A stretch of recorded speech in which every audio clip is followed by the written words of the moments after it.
Tyler Robinson, the man accused of killing Charlie Kirk on UVU's campus, is expected in court tomorrow morning. It will be a virtual appearance in Utah County.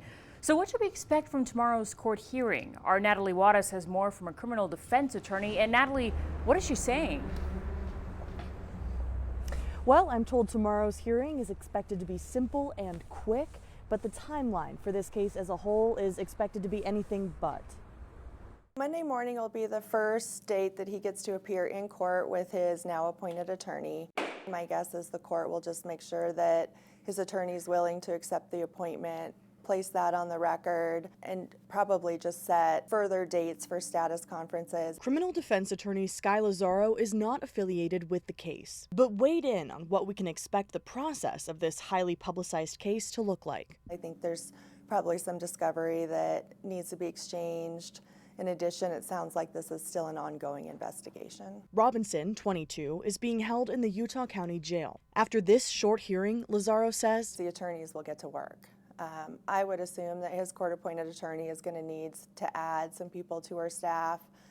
They'll need to get mitigation experts on board because this is a death penalty case. She expects another status hearing in a month or so. He is entitled to a detention hearing. However, in Utah, the likelihood that he'll be released pending trial is probably non-existent. She says with so much going on in the case, she would not expect it to resolve quickly. Death penalty cases usually take years to get through the system, just because of the nature of everything that needs to go into them, on the mitigation side, on the defense side, on the prosecution side. So I wouldn't even expect a preliminary hearing in this case anytime soon.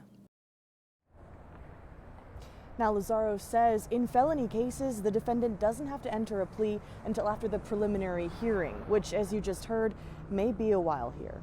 Live in Salt Lake City, Natalie Wattis, KUTV 2 News. Okay, Natalie, and continuing coverage since Charlie Kirk's assassination, Governor Cox has been talking about trying to understand one another, listening despite differences. And tonight he shared that message on the national stage on 60 Minutes, pushing for an end to violence and respectful dialogue. In this moment, what's at stake? Scott, I don't think it's hyperbole to say that the future of our country is at stake. This grand experiment that we embarked on 250 years ago, can we hold together? And what if our politics cannot find the path to the brighter light? That's the question I always ask. When I hear people say that we're at war, I say, okay, and what? What does that mean? What is next? Who am I supposed to shoot now? Cox also returned to UVU, urging students to rely on themselves for change, not politicians.